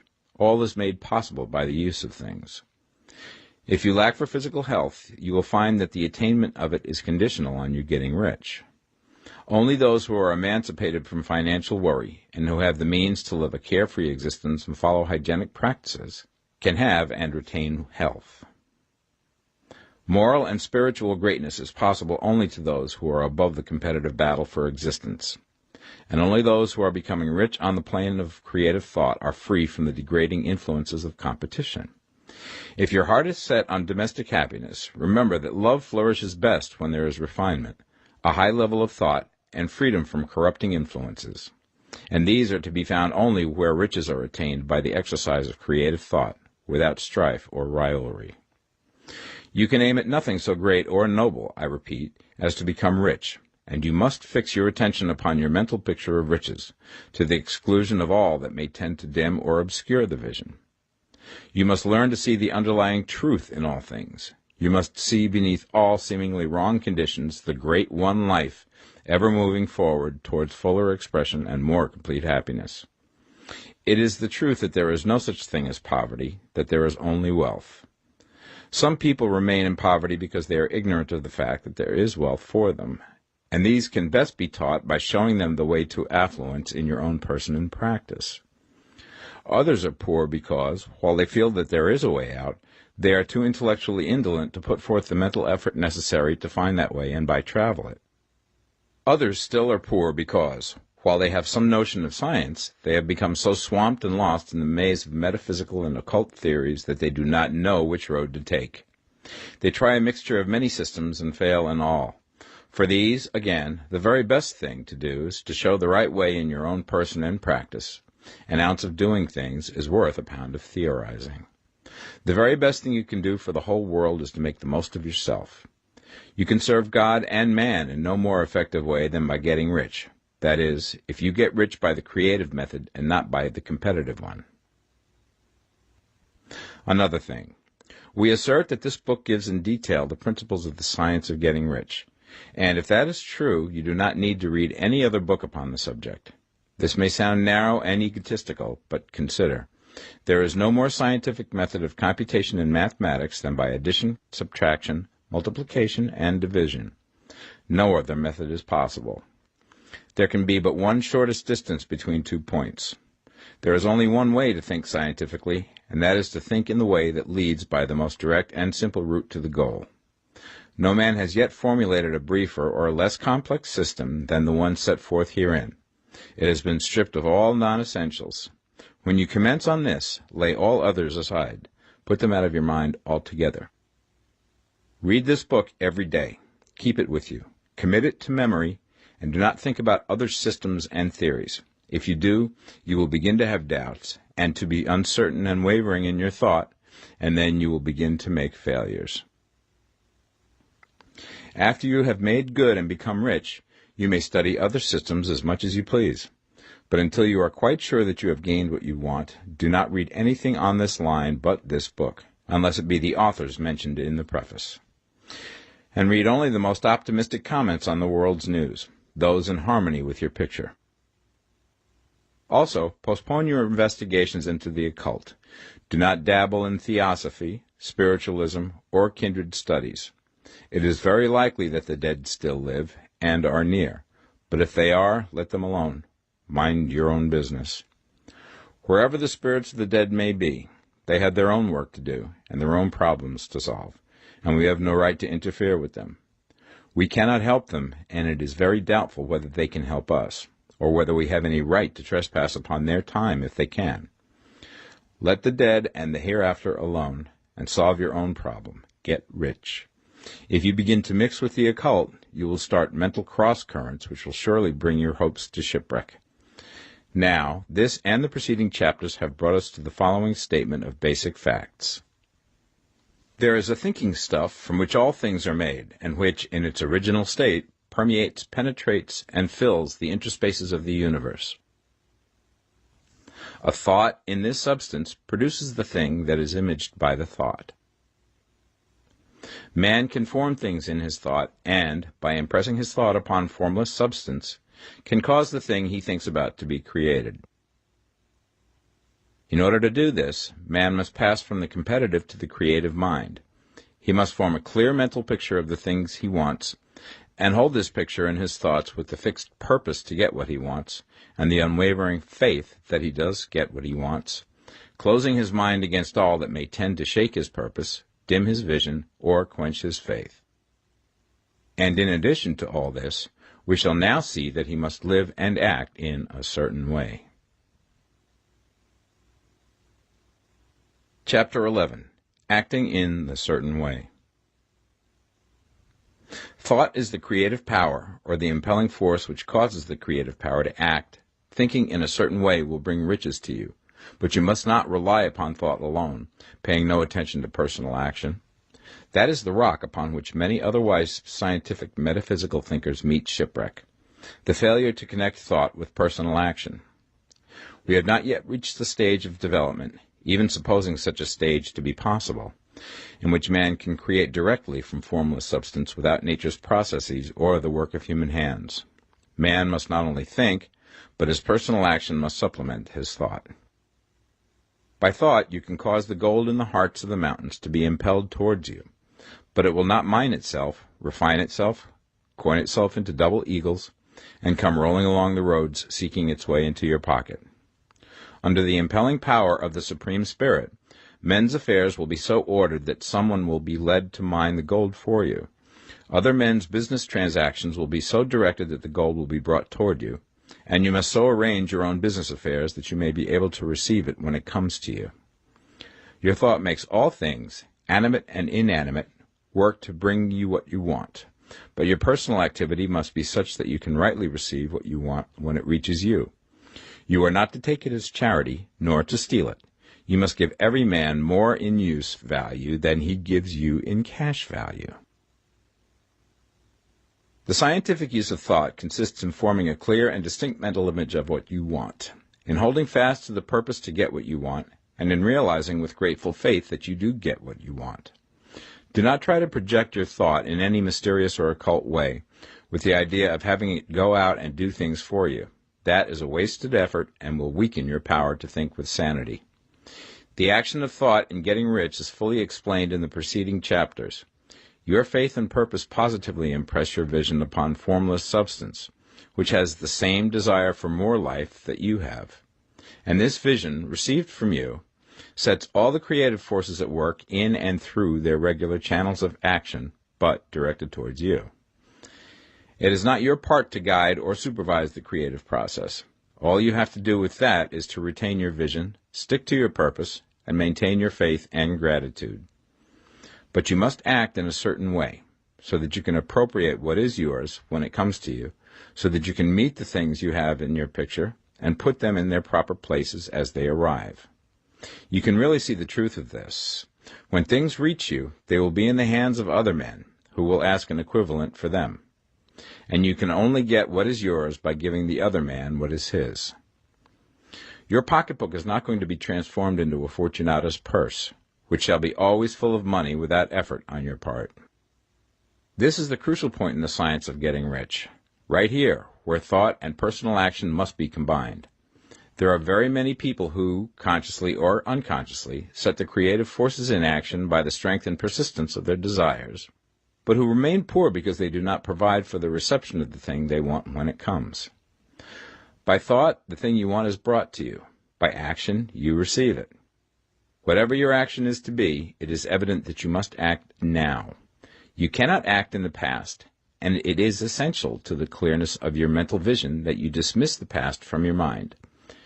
You cannot act in the future, for the future is not here yet, and you cannot tell how you will want to act in any future contingency until that contingency has arrived.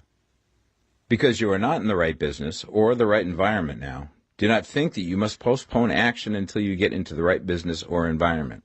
And do not spend time in the present taking thought as to the best course in possible future emergencies. Have faith in your ability to meet any emergency when it arrives. If you act in the present with your mind on the future, your present action will be with a divided mind and will not be effective. Put your whole mind into present action. Do not give your creative impulse to original substance, and then sit down and wait for results. If you do, you will never get them. Act now. There is never any time but now, and there never will be any time but now. If you are ever to begin to make ready for the reception of what you want, you must begin now.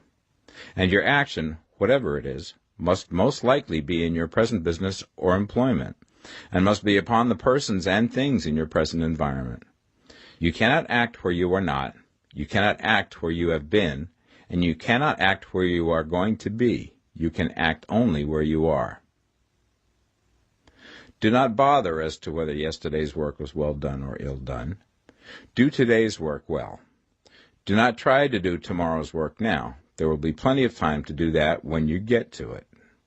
Do not try, by occult or mystical means, to act on people or things that are out of your reach. Do not wait for a change of environment.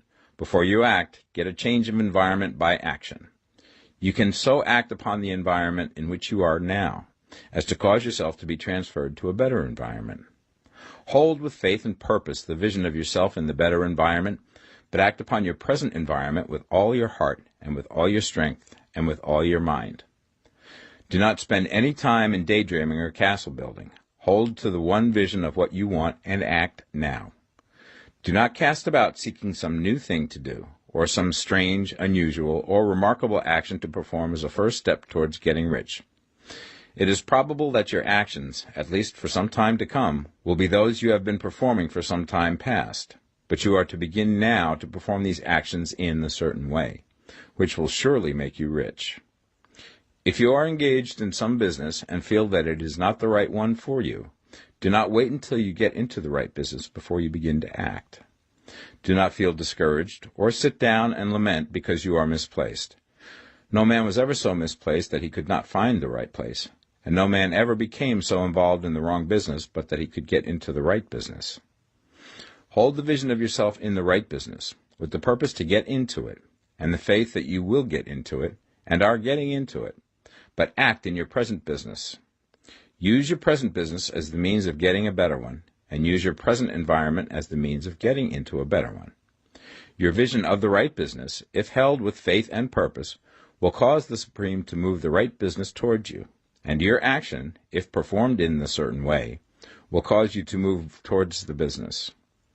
If you are an employee or wage earner and feel that you must change places in order to get what you want, do not project your thought into space and rely upon it to get you another job. It will probably fail to do so. Hold the vision of yourself in the job you want, while you act with faith and purpose on the job you have, and you will certainly get the job you want.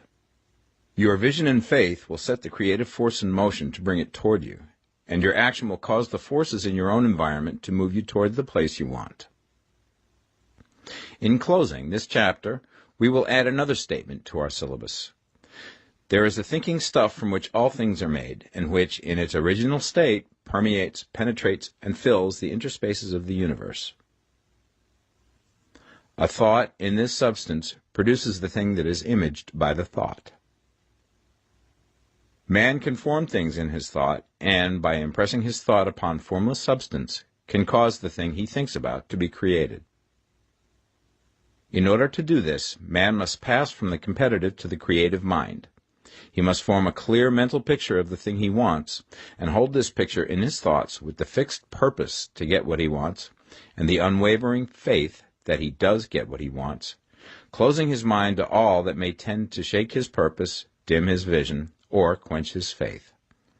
That he may receive what he wants when it comes, man must act now upon the people and things in his present environment. Chapter 12. Efficient Action. You must use your thought as directed in previous chapters, and begin to do what you can do where you are, and you must do all that you can do where you are. You can advance only by being larger than your present place, and no man is larger than his present place who leaves undone any of the work pertaining to that place. The world is advanced only by those who more than fill their present places. If no man quite filled his present place, you can see that there must be a going backward in everything. Those who do not quite fill their present places are dead weight upon society, government, commerce, and industry. They must be carried along by others at a great expense. The progress of the world is retarded only by those who do not fill the places they are holding. They belong to a former age and a lower stage or plane of life, and their tendency is towards degeneration. No society could advance if every man was smaller than his place. Social evolution is guided by the law of physical and mental evolution. In the animal world, evolution is caused by excess of life. When an organism has more life than can be expressed in the function of its own plane, it develops the organs of a higher plane, and a new species is originated. There never would have been new species had there not been organisms which more than filled their places. The law is exactly the same for you. Your getting rich depends upon your applying this principle to your own affairs.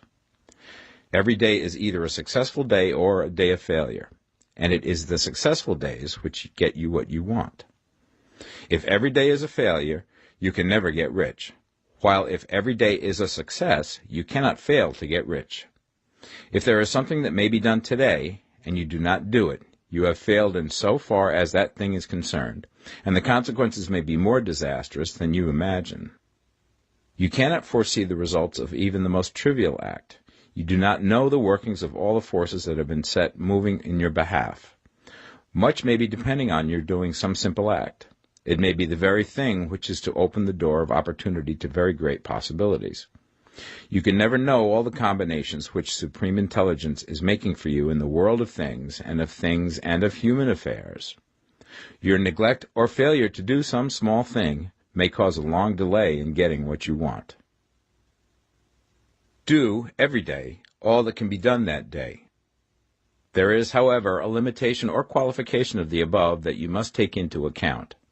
You are not to overwork, not to rush blindly into your business in the effort to do the greatest possible number of things in the shortest possible time. You are not to try to do tomorrow's work today, nor to do a week's work in a day. It is really not the number of things you do, but the efficiency of each separate action that counts. Every act is, in itself, either a success or a failure. Every act is, in itself, either effective or inefficient. Every inefficient act is a failure, and if you spend your life in doing inefficient acts, your whole life will be a failure. The more things you do, the worse for you if all your acts are inefficient ones. On the other hand, every efficient act is a success in itself, and if every act of your life is an efficient one, your whole life must be a success. The cause of failure is doing too many things in an inefficient manner, and not doing enough things in an efficient manner. You will see that it is a self-evident proposition that if you do not do any inefficient acts, and if you do a sufficient number of efficient acts, you will become rich. If, now, it is possible for you to make each act an efficient one, you see again that the getting of riches is reduced to an exact science, like mathematics. The matter turns, then, on the questions whether you can make each separate act a success in itself, and this you certainly can do. You can make each act a success because all power is working with you, and all power cannot fail. Power is at your service, and to make each act efficient, you have only to put power into it. Every action is either strong or weak, and when everyone is strong, you are acting in a certain way, which will make you rich. Every act can be made strong and efficient by holding your vision while you are doing it, and putting the whole power of your faith and purpose into it. It is at this point that the people fail who separate mental power from personal action. They use the power of the mind in one place and at one time, and they act in another place at another time. So their acts are not successful in themselves. Too many of them are inefficient. But if all power goes into every act, no matter how commonplace, every act will be a success in itself. And as in the nature of things, every success opens the way to other successes, your progress towards what you want and the progress of what you want toward you will become increasingly rapid. Remember that successful action is cumulative in its results, since the desire for more life is inherent in all things. When a man begins to move towards larger life, more things attach themselves to him, and the influence of his desire is multiplied. Do, every day, all that you can do that day, and do each act in an efficient manner. In saying that you must hold your vision while you are doing each act, however trivial or commonplace, I do not mean to say that it is necessary at all times to see the vision distinctly to its smallest details. It should be the work of your leisure hours to use your imagination on the details of your vision, and to contemplate them until they are firmly fixed upon memory. If you wish speedy results, spend practically all your spare time in this practice. By continuous contemplation you will get the picture of what you want, even to the smallest details, so firmly fixed upon your mind and so completely transferred to the mind of formless substance, that in your working hours you need only to mentally refer to the picture to stimulate your faith and purpose, and cause your best effort to be put forth. Contemplate your picture in your leisure hours until your consciousness is so full of it that you can grasp it instantly. You will become so enthused with its bright promises that the mere thought of it will call forth the strongest energies of your whole being. Let us again repeat our syllabus, and by slightly changing the closing statements, bring it to the point we have now reached. There is a thinking stuff from which all things are made, and which, in its original state, permeates, penetrates, and fills the interspaces of the universe. A thought in this substance produces the thing that is imaged by the thought. Man can form things in his thought, and, by impressing his thought upon formless substance, can cause the thing he thinks about to be created. In order to do this, man must pass from competitive to the creative mind.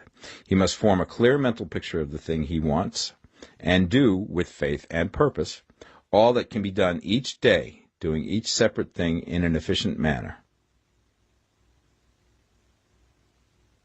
Chapter 13. Getting into the right business. Success in any particular business depends for one thing upon your possessing in a well-developed state the faculties required in that business. Without good musical faculty, no one can succeed as a teacher of music. Without well-developed mechanical faculties, no one can achieve great success in any of the mechanical trades. Without tact and the commercial faculties, no one can succeed in the mercantile pursuits. But to possess in a well-developed state the faculties required in your particular vocation does not ensure getting rich. There are musicians who have remarkable talent and who yet remain poor. There are blacksmiths, carpenters, and so on who have excellent mechanical ability, but who do not get rich. And there are merchants with good faculties for dealing with men who nevertheless fail. The different faculties are tools. It is essential to have good tools, but it is also essential that the tools should be used in the right way. One man can take a sharp saw, a square, a good plane, and so on, and build a handsome article of furniture. Another man can take the same tools and set to work to duplicate the article, but his production will be a botch. He does not know how to use good tools in a successful way. The various faculties of your mind are the tools with which you must do the work which is to make you rich. It will be easier for you to succeed if you get into a business for which you are well equipped with mental tools. Generally speaking, you will do best in that business which will use your strongest faculties, the one for which you are naturally best fitted. But there are limitations to this statement also. No man should regard his vocation as being irrevocably fixed by the tendencies with which he was born. You can get rich in any business, for if you have not the right talent you can develop that talent. It merely means that you will have to make your tools as you go along, instead of confining yourself to the use of those with which you were born. It will be easier for you to succeed in a vocation for which you already have the talent in a well-developed state, but you can succeed in any vocation, for you can develop any rudimentary talent, and there is no talent of which you have not at least the rudiment. You will get rich most easily in point of effort if you do that for which you are best fitted, but you will get rich most satisfactorily if you do that which you want to do. Doing what you want to do is life, and there is no real satisfaction in living if we are compelled to be forever doing something which we do not like to do, and can never do what we want to do. And it is certain that you can do what you want to do. The desire to do it is proof that you have within you the power which can do it. Desire is a manifestation of power. The desire to play music is the power which can play music seeking expression and development. The desire to invent mechanical devices is the mechanical talent seeking expression and development. When there is no power, either developed or undeveloped, to do a thing, there is never any desire to do that thing. And where there is strong desire to do a thing, it is certain proof that the power to do it is strong, and only requires to be developed and applied in the right way. All things else being equal, it is best to select the business for which you have the best developed talent. But if you have a strong desire to engage in any particular line of work, you should select that work as the ultimate end at which you aim. You can do what you want to do, and it is your right and privilege to follow the business or avocation which will be most congenial and pleasant. You are not obliged to do what you do not like to do, and should not do it except as a means to bring you to the doing of the thing you want to do. If there are past mistakes whose consequences have placed you in an undesirable business or environment, you may be obliged for some time to do what you do not like to do. If you feel that you are not in the right vocation, do not act too hastily in trying to get into another one. The best way, generally, to change business or environment is by growth. Do not be afraid to make a sudden and radical change if the opportunity is presented, and you feel, after careful consideration, that it is the right opportunity. But never take sudden or radical action when you are in doubt as to the wisdom of doing so. There is never any hurry on the creative plane, and there is no lack of opportunity. When you get out of the competitive mind, you will understand that you never need to act hastily. No one else is going to beat you to the thing you want to do. There is enough for all. If one space is taken, another and a better one will be opened for you a little further on. There is plenty of time. When you are in doubt, wait. Fall back on the contemplation of your vision, and increase your faith and purpose. And by all means, in times of doubt and indecision, cultivate gratitude. A day or two spent in contemplating the vision of what you want, and in earnest thanksgiving that you are getting it, will bring your mind into such close relationship with the Supreme that you will make no mistake when you do act. There is a mind which knows all there is to know, and you can come into close unity with this mind by faith and the purpose to advance in life if you have deep gratitude. Mistakes come from acting hastily, or from acting in fear or doubt, or in forgetfulness of the right motive, which is more life to all and less to none. As you go on in the certain way, opportunities will come to you in increasing number, and you will need to be very steady in your faith and purpose, and to keep in close touch with the all-mind by reverent gratitude. Do all that you can do in a perfect manner every day, but do it without haste, worry, or fear. Go as fast as you can, but never hurry. Remember that in the moment you begin to hurry, you cease to be a creator and become a competitor. You drop back upon the old plane again. Whenever you find yourself hurrying, call a halt. Fix your attention on the mental image of the thing you want, and begin to give thanks that you are getting it. The exercise of gratitude will never fail to strengthen your faith and renew your purpose. Chapter 14. The Impression of Increase. Whether you change your vocation or not, your actions for the present must be those pertaining to the business in which you are now engaged. You can get into the business you want by making constructive use of the business you are already established in, by doing your daily work in a certain way. And insofar as your business consists in dealing with other men, whether personally or by letter, the key thought of all your efforts must be to convey to their minds the impression of increase. Increase is what all men and women are seeking. It is the urge of the formless intelligence within them, seeking fuller expression. The desire for increase is inherent in all nature. It is the fundamental impulse of the universe. All human activities are based on the desire for increase. People are seeking more food, more clothes, better shelter, more luxury, more beauty, more knowledge, more pleasure. Increase in something, more life. Every living thing is under this necessity for continuous advancement. Where increase of life ceases, dissolution and death set in at once. Man instinctively knows this, and hence he is forever seeking more.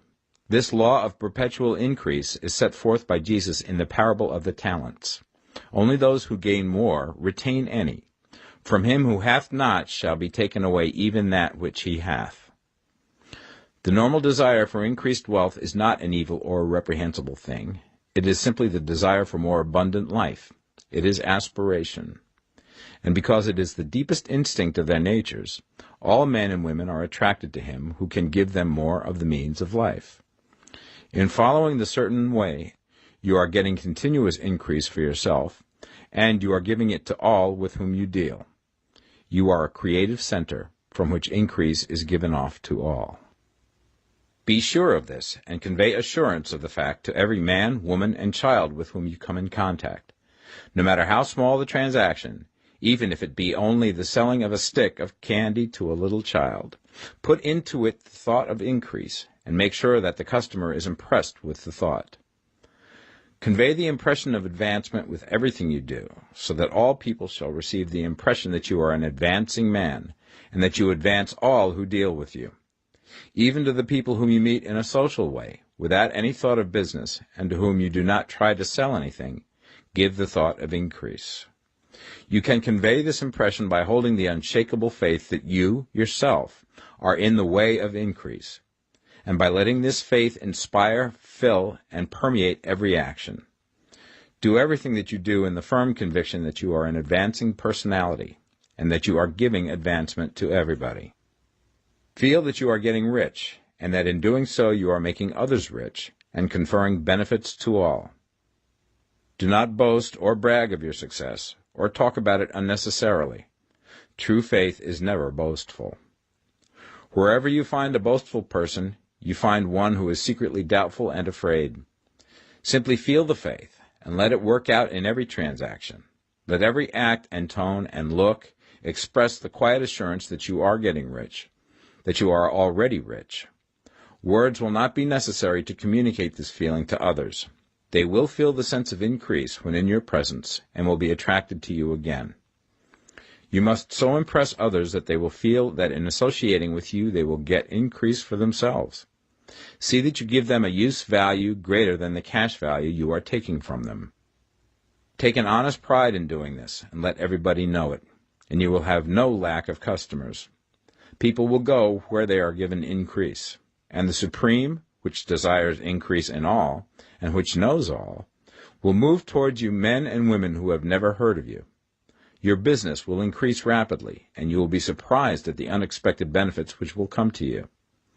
You will be able from day to day to make larger combinations, secure greater advantages, and to go on into a more congenial vocation if you desire to do so. You must never lose sight of your vision of what you want, or your faith and purpose to get what you want. Let me here give you another word of caution in regards to motives. Beware of the insidious temptation to seek for power over other men. Nothing is so pleasant to the unformed or partially developed mind as the exercise of power or dominion over others. The desire to rule for selfish gratification has been the curse of the world. For countless ages, kings and lords have drenched the earth with blood in their battles to extend their dominions. This not to seek more life for all, but to get more power for themselves. Today, the main motive in the business and industrial world is the same. Men marshal their armies of dollars and lay waste the lives and hearts of millions in the same mad scramble for power over others. Commercial kings, like political kings, are inspired by the lust for power. Jesus saw in this desire for mastery the moving impulse of that evil world he sought to overthrow. Read the 23rd chapter of Matthew and see how he pictures the lust of the Pharisees to be called master, to sit in the high places, to domineer over others, and to lay burdens on the backs of the less fortunate. And note how he compares this lust for dominion with the brotherly seeking for the common good to which he calls his disciples. Look out for the temptation to seek for authority, to become a master, to be considered as one who is above the common herd, to impress others by lavish display, and so on. The mind that seeks for mastery over others is the competitive mind, and the competitive mind is not the creative one. In order to master your environment and your destiny, it is not at all necessary that you should rule over your fellow men, and indeed, when you fall into the world's struggle for the high places, you begin to be conquered by fate and environment, and your getting rich becomes a matter of chance and speculation. Beware the competitive mind. No better statement of the principle of creative action can be formulated than the favorite declaration of the late Golden Rule Jones of Toledo. What I want for myself, I want for everybody. Chapter 15. The Advancing Man. What I have said in the last chapter applies as well to the professional man and the wage earner as to the man who is engaged in mercantile business. No matter whether you are a physician, a teacher, or a clergyman, if you can give increase of life to others and make them sensible of the fact, they will be attracted to you and you will get rich. The physician who holds the vision of himself as a great and successful healer, and who works towards the complete realization of that vision with faith and purpose, as described in former chapters, will come into such close touch with the source of life that he will be phenomenally successful. Patients will come to him in throngs.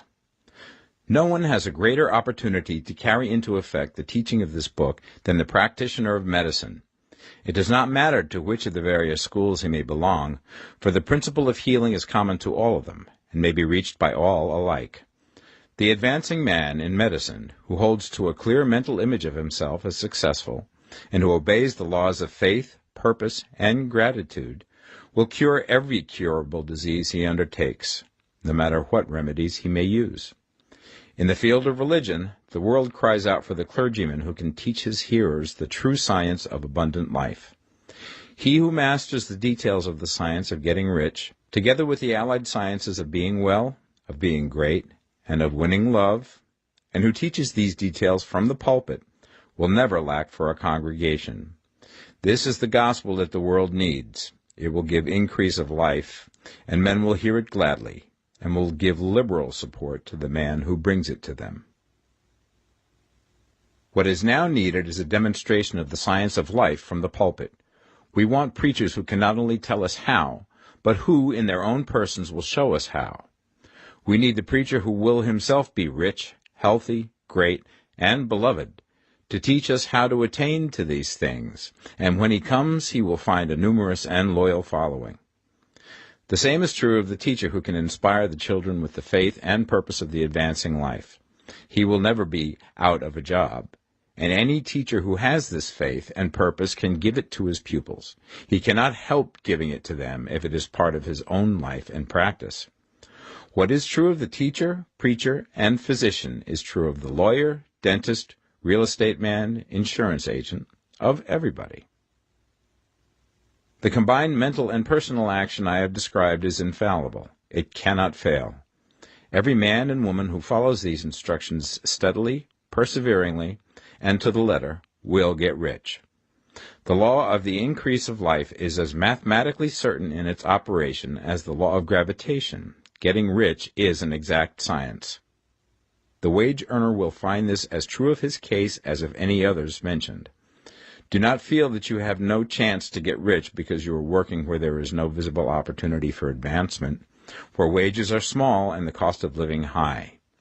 Form your clear mental vision of what you want and begin to act with faith and purpose. Do the work that you can do every day and do each piece of work in a perfectly successful manner. Put the power of success and the purpose to get rich into everything that you do. But do not do this merely with the idea of currying favor with your employer in the hopes that he or those above you will see your good work and advance you. It is not likely that they will do so. The man who is merely a good workman, filling his place to the very best of his ability, and satisfied with that, is valuable to his employer, and it is not to the employer's interest to promote him. He is worth more where he is. To secure advancement, something more is necessary than to be too large for your place. The man who is certain to advance is the one who is too big for his place, and who has a clear concept of what he wants to be, who knows that he can become what he wants to be, and who is determined to be what he wants to be.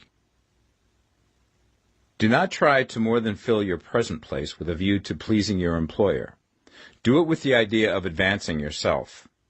Hold the faith and purpose of increase during work hours, after work hours, and before work hours. Hold it in such a way that every person who comes in contact with you, whether foreman, fellow workman, or social acquaintance, will feel the power of purpose radiating from you, so that everyone will get the sense of advancement and increase from you. Men will be attracted to you, and if there is no possibility for advancement in your present job, you will very soon see an opportunity to take another job. There is a power which never fails to present opportunity to the advancing man who is moving in obedience to law. God cannot help helping you if you act in a certain way. He must do so in order to help himself. There is nothing in your circumstances or in the industrial situation that can keep you down. If you cannot get rich working for the Steel Trust, you can get rich on a 10-acre farm. And if you begin to move in the certain way, you will certainly escape from the clutches of the Steel Trust and get on to the farm or wherever else you wish to be. If a few thousands of its employees would enter upon the certain way, the Steel Trust would soon be in a bad plight. It would have to give its working men more opportunity or go out of business. Nobody has to work for a trust. The trusts can keep men in so-called hopeless conditions only so long as there are men who are too ignorant to know of the science of getting rich, or too intellectually slothful to practice it. Begin this way of thinking and acting, and your faith and purpose will make you quick to see any opportunity to better your condition. Such opportunities will speedily come, for the Supreme, working in all and working for you, will bring them before you. Do not wait for an opportunity to be all that you want to be. When an opportunity to be more than you are now is presented, and you feel impelled toward it, take it. It will be the first step towards a greater opportunity. There is no such thing possible in this universe as a lack of opportunities for the man who is living the advancing life. It is inherent in the constitution of the cosmos that all things shall be for him and work together for his good, and he must certainly get rich if he acts and thinks in the certain way. So let wage-earning men and women study this book with great care, and enter with confidence upon the course of action it prescribes. It will not fail. Chapter 16. Some Cautions and Concluding Observations. Many people will scoff at the idea that there is an exact science of getting rich. Holding the impression that the supply of wealth is limited, they will insist that social and governmental institutions must be changed before even any considerable number of people can acquire a competence. But this is not true. It is true that existing governments keep the masses in poverty, but this is because the masses do not think and act in the certain way. If the masses begin to move forward as suggested in this book, neither governments nor industrial systems can check them. All systems must be modified to accommodate the forward movement. If the people have the advancing mind, have the faith that they can become rich, and move forward with the fixed purpose to become rich, nothing can possibly keep them in poverty. Individuals may enter upon the certain way at any time and under any government, and may make themselves rich. And when any considerable number of individuals do so under any government, they will cause the system to be so modified as to open the way for others. The more men who get rich on the competitive plane, the worse for others. The more who get rich on the creative plane, the better for others. The economic salvation of the masses can only be accomplished by getting a large number of people to practice the scientific method set down in this book and become rich. These will show others the way and inspire them with a desire for real life, with the faith it can be attained, and with the purpose to attain it. For the present, however, it is enough to know that neither the government under which you live nor the capitalistic or competitive system of industry can keep you from getting rich. When you enter upon the creative plane of thought, you will rise above all these things and become a citizen of another kingdom. But remember that your thought must be held upon the creative plane. You are never for an instant to be betrayed into regarding the supply as limited, or into acting on the moral level of competition. Whenever you do fall into old ways of thought, correct yourself instantly, for when you are in the competitive mind, you have lost the cooperation of the mind of the whole. Do not spend any time in planning as to how you will meet possible emergencies in the future, except as the necessary policies may affect your actions today. You are concerned with doing today's work in a perfectly successful manner, and not with emergencies which may arise tomorrow. You can attend to them as they come. Do not concern yourself with questions as to how you shall surmount obstacles which may loom upon your business horizon, unless you can see plainly that your course must be altered today in order to avoid them. No matter how tremendous an obstruction may appear at a distance, you will find that if you go on in the certain way, it will disappear as you approach it, or that a way over, through, or around it will appear. No possible combination of circumstances can defeat a man or woman who is proceeding to get rich along strictly scientific lines. No man or woman who obeys the law can fail to get rich, any more than one can multiply 2 by 2 and fail to get 4. Give no anxious thought to possible disasters, obstacles, panics, or unfavorable combinations of circumstances. It is time enough to meet such things when they present themselves before you in the immediate present, and you will find that every difficulty carries with it the wherewithal for its overcoming. Guard your speech. Never speak of yourself, your affairs, or of anything else in a discouraged or discouraging way. Never admit the possibility of failure, or speak in a way that infers failure as a possibility. Never speak of times as being hard, or of business conditions as being doubtful. Times may be hard and business doubtful for those who are on the competitive plane, but they can never be so for you. You can create what you want, and you are above fear. When others are having hard times and poor business, you will find your greatest opportunities. Train yourself to think of and to look upon the world as a something which is becoming, which is growing, and to regard seeming evil as being only that which is undeveloped. Always speak in terms of advancement. To do otherwise is to deny your faith, and to deny your faith is to lose it. Never allow yourself to feel disappointed. You may expect to have a certain thing at a certain time, and not get it at that time, and this will appear to you like failure. But if you hold to your faith, you will find that the failure is only apparent. Go on in the certain way, and if you do not receive that thing, you will receive something so much better that you will see that the seeming failure was really a great success. A student of this science had set his mind on making a certain business combination which seemed to him at the time to be very desirable, and he worked for some weeks to bring it about. When the crucial time came, the thing failed in a perfectly inexplicable way. It was as if some unseen influence had been working secretly against him. He was not disappointed. On the contrary, he thanked God that his desire had been overruled, and went steadily on with a grateful mind. In a few weeks an opportunity so much better came his way that he would not have made the first deal on any account, and he saw that a mind which knew more than he knew had prevented him from losing the greater good by entangling himself with the lesser. That is the way every seeming failure will work out for you, if you keep your faith, hold to your purpose, have gratitude, and do, every day, all that can be done that day, doing each separate act in a successful manner. When you make a failure, it is because you have not asked for enough. Keep on, and a larger thing than you were seeking will certainly come to you. Remember this. You will not fail because you lack the necessary talent to do what you wish to do. If you go on as I have directed, you will develop all the talent that is necessary to the doing of your work. It is not within the scope of this book to deal with the science of cultivating talent, but it is as certain and simple as the process of getting rich. However, do not hesitate or waver for fear that when you come to any certain place you will fail for lack of ability. Keep right on, and when you come to that place, the ability will be furnished to you. The same source of ability which enabled the untaught Lincoln to do the greatest work in government ever accomplished by a single man is open to you. You may draw upon all the mind there is for wisdom to use in meeting the responsibilities which are laid upon you. Go on in full faith. Study this book. Make it your constant companion until you have mastered all the ideas contained in it.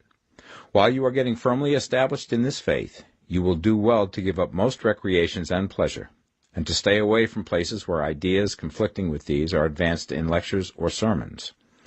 Do not read pessimistic or conflicting literature, or get into arguments upon the matter. Do very little reading, outside of the writers mentioned in the preface. Spend most of your leisure time in contemplating your vision, and in cultivating gratitude, and in reading this book. It contains all you need to know of the science of getting rich, and you will find all the essentials summed up in the following chapter. Chapter 17. Summary of the Science of Getting Rich. There is a thinking stuff from which all things are made, and which, in its original state, permeates, penetrates, and fills the interspaces of the universe. A thought in this substance produces the thing that is imaged by the thought. Man can form things in his thought, and by impressing his thought upon formless substance can cause the thing he thinks about to be created. In order to do this, man must pass from the competitive to the creative mind, otherwise he cannot be in harmony with the formless intelligence, which is always creative and never competitive in spirit. Man may come into full harmony with the formless substance by entertaining a lively and sincere gratitude for the blessings it bestows upon him. Gratitude unifies the mind of man with the intelligence of substance, so that man's thoughts are received by the formless. Man can remain upon the creative plane only by uniting himself with the formless intelligence through a deep and continuing feeling of gratitude. Man must form a clear and definite mental image of the things he wishes to have, to do, or to become, and he must hold this mental image in his thoughts, while being deeply grateful to the Supreme that all his desires are granted to him. The man who wishes to get rich must spend his leisure hours in contemplating his vision, and in earnest thanksgiving that the reality is being given to him. Too much stress cannot be laid on the importance of frequent contemplation of the mental image, coupled with unwavering faith and devout gratitude. This is the process by which the impression is given to the formless, and the creative forces set in motion. The creative energy works through the established channels of natural growth, and of the industry and social order. All that is included in his mental image will surely be brought to the man who follows the instructions given above, and whose faith does not waver. What he wants will come to him through the ways of established trade and commerce. In order to receive his own when it shall come to him, man must be active, and this activity can only consist in more than filling his present place. He must keep in mind the purpose to get rich through the realization of his mental image. And he must do, every day, all that can be done that day, taking care to do each act in a successful manner. He must give to every man a use value in excess of the cash value he receives, so that each transaction makes for more life, and he must so hold the advancing thought that the impression of increase will be communicated to all with whom he comes in contact. The men and women who practice the foregoing instructions will certainly get rich, and the riches they receive will be in exact proportion to the definiteness of their vision, the fixity of their purpose, the steadiness of their faith, and the depth of their gratitude.